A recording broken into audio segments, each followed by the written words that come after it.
Hello and good afternoon. You're very welcome to the first of the hashtag Ready for Rugby support webinars. This one, we're going to be talking about considerations for updating your COVID-19 plan. I'm Ross O'Donoghue. I'm going to be facilitating today. This is really just a chance for clubs and schools to re-engage with you, the club safety or compliance officer, depending on what your role is, and just get those safety structures back up and running. Because look, nobody here has a crystal ball and we can't say what governments are going to say we can do and when they're going to say to do it. So for Irish Rugby, the priority is about being adaptable and about being ready. And that's what we're going to get today. You're going to get an overview of how to be ready in the short term, but also in the long term as well. Some of those kind of future projects as restrictions hopefully start to ease and we can move into things. I'll hand straight over now to Colin Finnegan. Colin is a member of the Rugby Development Department's COVID-19 project team, and he's going to take you through hashtag Ready for Rugby. I'm going to get straight into it. There are 4 stages in what we hope for is our Ready for Rugby. So we're talking about, there's going to be a non-contact stage, a contact stage, and a structured contact stage. But before any of that can happen, we need to go back to the beginning. We need to go back to our COVID-19 safety planning stage. And that's the one part that we're really going to focus in on today, is making sure that we are ready for rugby. What are the things that are certain? As Ross, you said, the governments will decide when we're allowed back on pitch and who's allowed back on pitch. And it's important that we re-emphasize that point. This isn't just talking about adult rugby or just children's rugby. It's ensuring that our entire club is ready to reopen and to get ready for rugby again. So what is certain in this time? We can refresh our plans. We can ensure that our officers and our people on the ground are aware of what the responsibilities are going to be in that.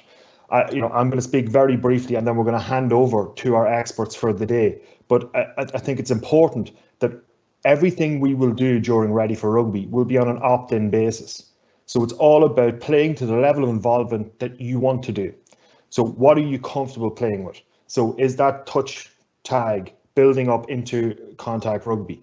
We speak at the end of it about a structured contact phase. But again, this isn't about being competitive. This is about giving enough structure around matches to allow people to play to the level that they want. We have guidelines and supports. Massive amount of work has been done over the past 12 months and a lot of learnings through that time that I know Rod and Eamon and Jerry will go and speak about later on in today's webinar. But should you need access to any of those, our website has all of them lined up in our club area. This is going to be, I suppose, the beginning of a longer process where we're going to actually look at, number one, how we can go and re-engage with our COVID-19 club safety and compliance officers. But following on from that, and I know we've a number of other webinars coming up, which we're going to look at the different formats of the game that we can go and reintegrate with, how we can get people back on pitch and how we can get people just back inside our clubs. So be that getting them back out, just walking around and making sure that they're safe while doing that.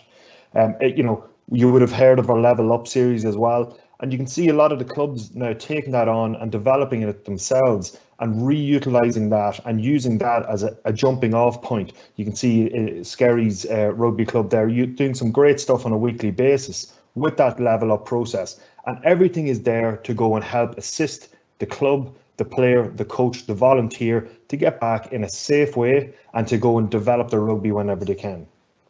The one big thing we will say now is no plan, no play. So we need to refresh our plan. We need to ensure that everything is fit for purpose.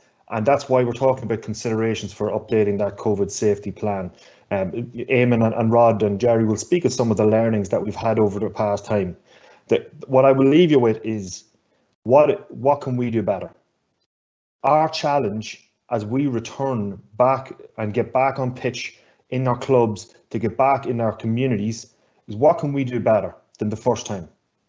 Is there anything you would change? Is that how you manage your car park? Is that how you manage getting to and from games, to and from training sessions? Is that how we structure people attending our clubs to go and be part of training sessions? So what can we do better? And that's what we need to reflect upon. Everyone did so much great work over that initial period. It's now about building on that process and developing in a way that we can be safe and we can get back on pitch and enjoying our rugby again. Thanks. Okay, so look, I want to just give you some updates, and the areas I'm going to cover are a reminder of the key behaviours. Everyone knows them, so just some high-level reminders. A bit about the professional game, but what we've learned. Things that will be our specific responsibility now in this phase, in the phase we're going into. Some things around the training pod, because there's questions around that, and then just a brief slide on some what I see are potential challenges for us. So I suppose the behaviours, these are the never changing things. Nothing changes here. We need buy-in from all. We are all in this together, and what people need to understand, particularly with the new variants, is my behaviour affects everyone. So with the increased transmissibility of the new variant, one case can have a greater impact in the club than in the past. This team ethic, I do it for my teammates and they do it for me, and success depends on all of us doing it. We mentioned that before. Nothing changes in that, and that's what we clearly learned from the professional game. And this idea of the social disapproval, that we have a culture where people would in an appropriate way point out if my behaviour is inappropriate, and I will understand that they're doing it for me and for the good of the club. The other thing is that the thing that underpins this is, do not become considered a close contact. And by that I mean, you know, that when you're with somebody, you're aware of, I don't want to be within 2 meters of them, and certainly if I'm within 2 meters of them, I don't want it to be for any length of time. And that you treat everyone as if they have COVID. If you take those two mantras into what you do, your behaviour will probably protect you. In terms of risk mitigation, look, we've said it before, only well should attend. No one who is in a risk medical group should be attending your club. Limit the number of trainings and the duration of sessions. It's still about your good hand hygiene and cough etiquette, and it's still about appropriate equipment cleaning. In terms then of the contact things, the sort of contacts, if you want to say we want any, can be, you don't want it to be face to face, and you want them to be extremely fleeting and short. You progress the type of contact, increase the numbers in your contact area over time. We've said it before, the no handshakes, high five or huddles, and minimising the shared equipment, and no shouting. There is clear evidence from choirs and things like that, that when we shout, we increase the amount of virus we spread and the distance it goes. We want activities to be ideally non-contact and social distancing certainties to start, and then other non-contact issues are whether you use whistles. In terms of the professional game, what have we learned from the professional game? Well, just so you know, we've done, as you see, 15.5 PCR tests from June to March. We've had 47 positives. None of these were game related. All these were players or staff picking it up in the community. We did have whereby 4 people got it through sharing a car and travel for a rugby related thing. So you could argue potentially that were they 4 rugby related. And the other thing that we see as well is our vigilance we've learned has to be highest when there's high levels in the community. So from the period of June to December to about the 14th of December, we had 16, I think, positive cases. And then in the next 3 weeks, from the 16th of December to the 10th of January, we had 17 positive cases. And that was not through any breach of protocols by our players. That was because they were allowed home on Christmas Day to have Christmas dinner with an increased number of households as the government allowed. So, but you see that in that 3-week period with the same numbers in the previous 6 months. So be very aware of the levels in the community. Our positivity rate is 0.29% across the whole period. It has been lower and slightly higher at times, but incredibly small compared to the population. And we're very proud in the RFU of this. We have now run a total of 101 games in the professional area, and no game has been cancelled due to COVID infection. We are the only Tier 1 Six Nations Northern Hemisphere union that can say that. And that just underpins that the protocols work. It also tells us that playing rugby in a COVID safe environment is possible.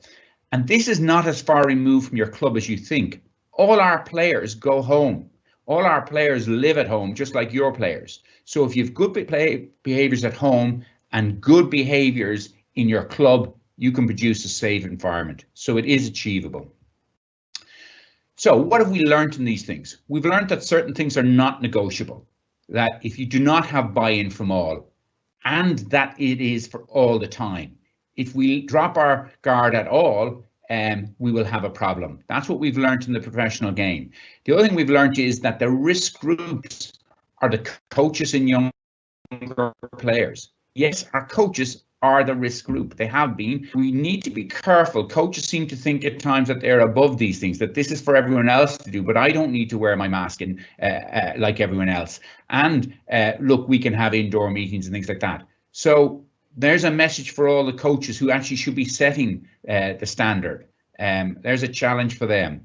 And younger players, they're a risk group because they were the ones most likely to be having significant social activities outside of the rugby environment and therefore potentially bringing the virus in. The other risk behaviours are travel. We've had a number of cases across the Six Nations and ourselves in our own system related to travel. So it is very much about concentrating on that idea of you do not share your mode of transport to an event if you can. Indoor meetings, they're clearly not something that is allowed at the moment, but that when it's been allowed has been a risky behaviour because we now all know about room densities and ventilations being hugely important. Social interactions outside of sport continue to be the main risk. That what the players and the staff do and your club will do outside of their time in the club is the big risk. That is the behaviours that they need to mind. And mask wearing. People get lax about mask wearing, and I know Eamon will say more about that.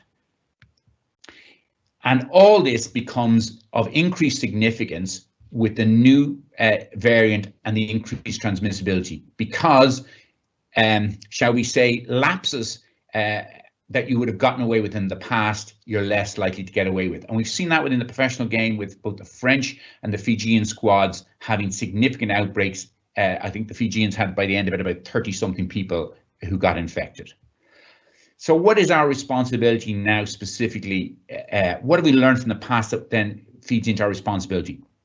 Well, one is that we, all accept that we have a responsibility for the behaviour of all the people attending our clubs while they travel to and from training. So getting to training at home.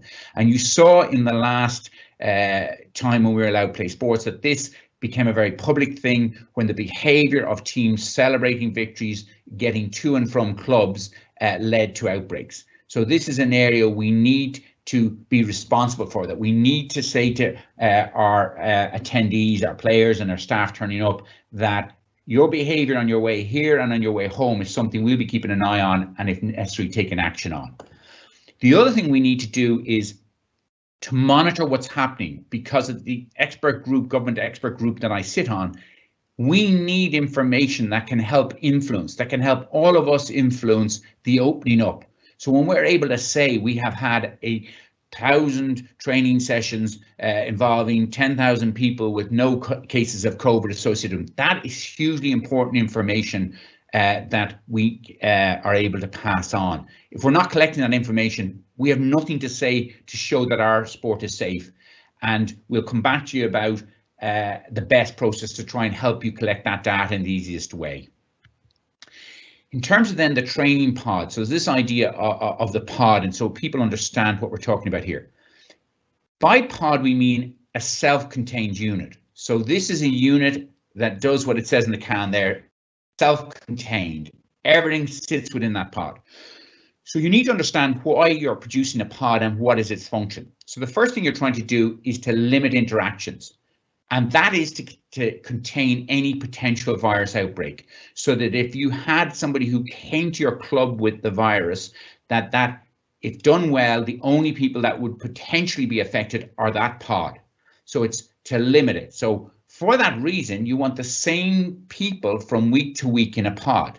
There is no point in Rod being in a pod on Monday and a different one on a Wednesday or Tuesday and a Thursday, because then I'm just spreading the virus. So it's the same people in the pod from week to week, and that everyone in this pod feels that they have a collective responsibility. So my behaviours are important in keeping this pod clean.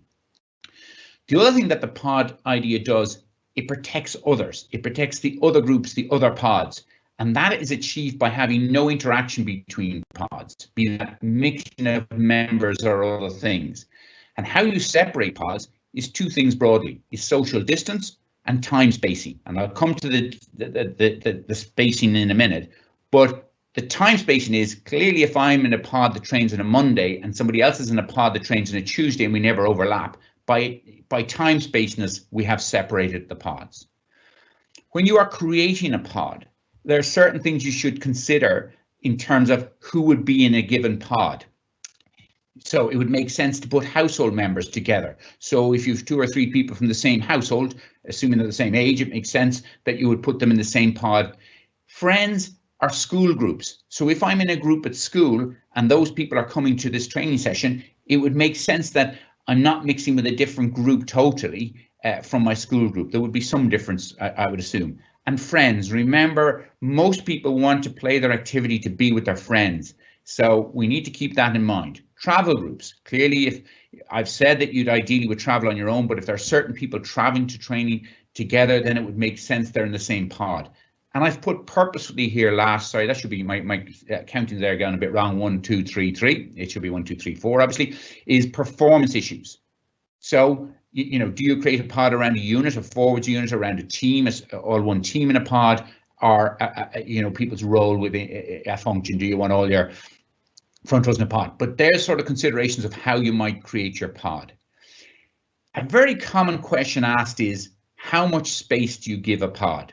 Well, very simply, the space a pod that you give a pod is dependent on the activity of the pod.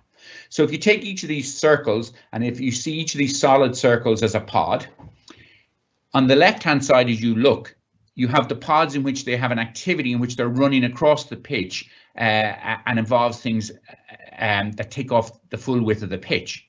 So clearly that needs a greater space than on the right-hand side where you have a pod doing an activity in a circular way in a more confined space. So the space a pod needs is dependent on what activity it is doing. But the key thing is that the pods are separated from one another so that you have about 10 meters or so between your pods. So there is no mixing of pods. And you need to be careful that if pods are sharing an area, that if it involves a ball and somebody kicks a ball into the area of the other pod, that person goes and collects it, ensuring that the other pod have moved away from that area. So the keys here are the space is dependent on the activity you want a pod to do, and you need a buffer zone between pods to ensure that there's separation. In terms then of what do I see as challenges, I think the immediate one for people in this setting is remember the concerns of people returning to the club. Remember you have people who have not been in your environment for potentially up to 1 year now. So you will have people who will have concerns around how safe this is and what is the risk of infection. You will have people who will have injury concerns. So you will have people who will have not had significant contact activity with people in a year. So to reintroduce full-blown contact very early on, maybe, well, one, I wouldn't say it's good from an injury point of view, but you need to understand the concerns that people have. And there is an issue around just social reintegration. And we're seeing this in people going back to schools where people have been out of school and there's a bit of apprehension of going back to what nearly appears like a new environment. So you should be cognizant of all those things when you are planning how you reintroduce activity. The other one that is a challenge for rugby is that to date, the virus circulation has been at its highest during the rugby season months. In other words, in autumn and winter, and lowest in summer. So that's something you just need to remember in any planning. I mentioned it already, monitoring. We need to know what's happening because we need to produce the evidence to enable all of us to put a case to government. And often in the future, indoor facilities will be a challenge for us, the use of them, because the virus is, you're more likely, 18.7 times more likely to get the virus in an indoor environment. So what you can do in the pod will depend on what the government guidance is at the time. If we surmise that based on what we're hearing a lot, that we will be back to pods of 15 non-contact activity to start with. That sounds like, that's repeatedly put out there as what we'll potentially go back to as step one whenever that happens. So on that basis, if that were it, you could have within that pod 7v7 in a game of tag or touch, but that would be the sort of most in that setting. But I suppose what I'm trying to get across is you can within a pod create some interaction that involves a ball in a non-contact setting that would be safe. Okay, so but touch as a runner there if it's kind of 7v7 within a pod of 15. Yeah.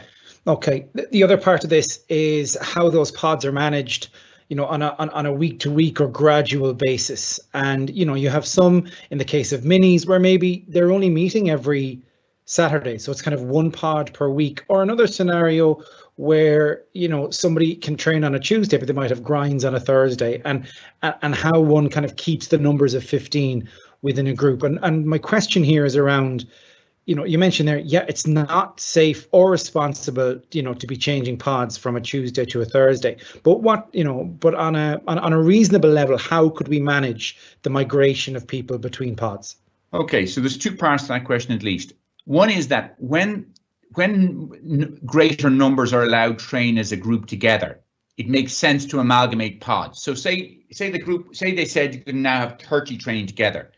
The safe way of doing that is amalgamating 2 pods, not taking 5 from 6 pods and mixing them. So that's part one.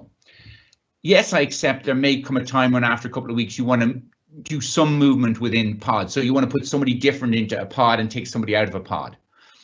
Now, if you think of why we're doing this, or what the logic behind the pod is, what you're saying is if pod A gets the virus, because it's separated from pod B, hopefully only people in pod A will be affected.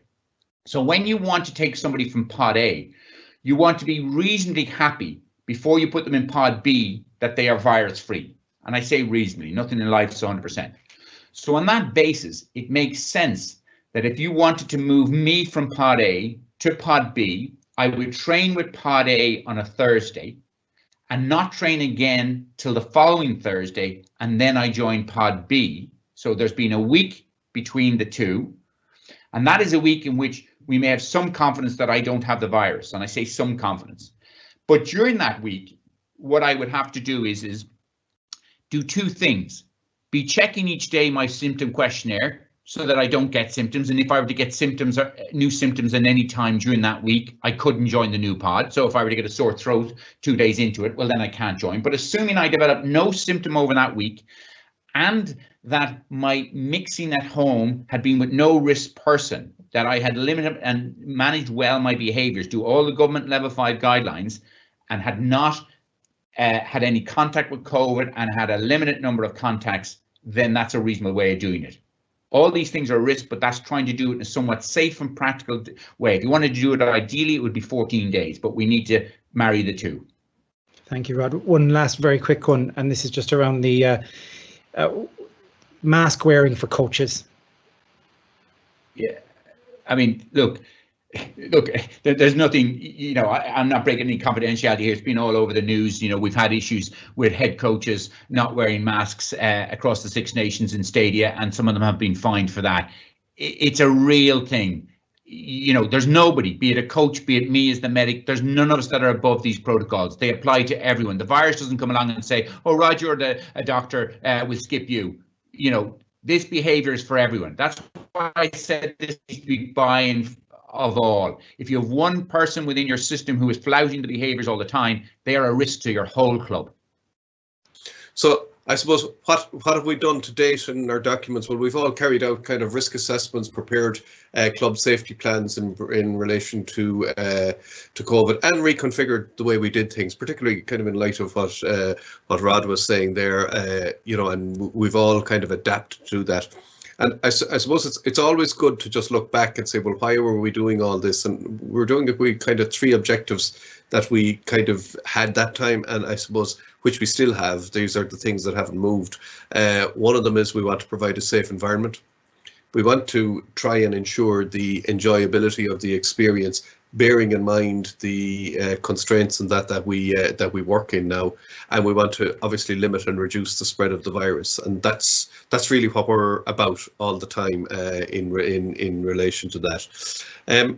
I suppose if we go on to the next slide, one of the things we have been at for since we spoke on our last webinar is we've been working with a number of within the professional game, where we've been looking at the various things that they've been doing, and I just tried to maybe just produce some of the bullet points that we would have found in relation to that, because it may well read across into the club structure as well. Just, I suppose, general compliance we would have found was a really was a very high standard, but there was kind of points around the edges where people were returning to old habits. Some of the issues, people had induction training and that for people, but it didn't get updated. So that was something that we thought is something that you might need to deal with. Other issues were things like social distancing when not training. Was a little bit lax. People had their systems and that they were using when they were training, but when that was all over, they dropped their guard. And I think that would probably reinforce some of the points that Rod mentioned there. It's very easy for people to lose their guard, to drop their guard in relation to how that once their main activity is over, they kind of relax. And I presume it is a natural thing to happen, but nonetheless something we have to keep constantly on guard against. Mask wearing was generally good, but we had this effect which we call the chin hammock, which is where the chin is in the mask, rather, in other words, it doesn't cover the nose and the mouth, and that just, we see it all the time around the place. So this is where Pester Power comes in, and going to the point that Rod mentioned there, we need to, in an appropriate way, to remind people that they have to comply, and mask wearing is important, but it's only of use when it's done properly. One of the other things we noticed is that in some of the areas, particularly indoor areas, kind of fire doors and that were wedged open, presumably to reduce the number of touch surfaces, but the problem we had there is we were solving one problem but creating another. So it's important, that the additional hazards aren't created due to the COVID-19 prevention, infection prevention measures. So that is something that you need to bear in mind. Some meetings were held in small spaces. I mean, meetings should actually be held online or out of doors, or kept as short as possible. Possible duration. I think it's something we all appreciate. Our short meetings are always welcome rather than long meetings. So this is a really good excuse to do that. And again, sharing equipment and that being sanitized before others use it. One of the things that I think would suggest here is that if equipment and that, and this is when we get back inside in gyms and places like that, it might be useful to have somebody completely responsible for the sanitization of equipment before and after use, rather than allowing people do it themselves. And I suppose if we can move on to the next end goal, and I suppose this is just a general kind of comment, which we would have come across, is that there are constantly questions being asked, about can we do this, can we do that? Is that what it says in the rules or the guidance in relation to it? And it's just useful to reflect on, why do we have the guidance at all? And the whole purpose of it is to suppress the virus. That's the end goal. Now, one really good way of doing that would be to get everybody to just stop meeting and everybody to stop mingling completely. But this clearly is not realistic in the medium or indeed the long term and that. So we need to do that, need to reflect, how do we do things in a way that we minimize the spread of the virus? And that's what we need to be thinking of, rather than thinking of how do we use the rules that we have to go back and do things the way we did them before. And that's some of the points that Rod mentioned there, in relation to planning how you do things, how you do specific types of training within the pods. It's not as if you can blow the whistle and say, what, you guys there, you guys here, and we all mix up again and we all do it. You can't do that.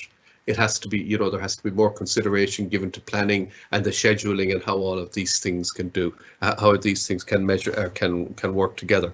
So it's important that when we do things, that we do what we can, and we do it when we can.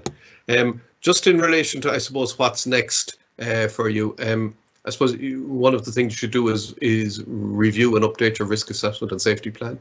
That was done a while ago now, so it does really need to be reviewed. The preparation of clubhouses for reopening, your fire safety management, things like if fire detection alarm systems hadn't been working, they probably need to be serviced, and that bacteria within your water systems and that they may need to be cleaned out. Rodent and insect infestation. Ventilation, I'm going to talk a little bit more about ventilation in a minute, and just on that, I think the government is probably about to produce a guidance document in relation to ventilation of indoor spaces very shortly on that. And the other thing to reflect on is that pitches that may not have been visited, or that there could be damage or detritus or various things on it, so they need to be inspected and reviewed in that regard. Just in relation to spectator management, and another slide in a minute where we do comparisons between the Northern Ireland and the Republic here and that. But just for spectators, like there's no spectators allowed at level 3 to 5 in the Republic of Ireland.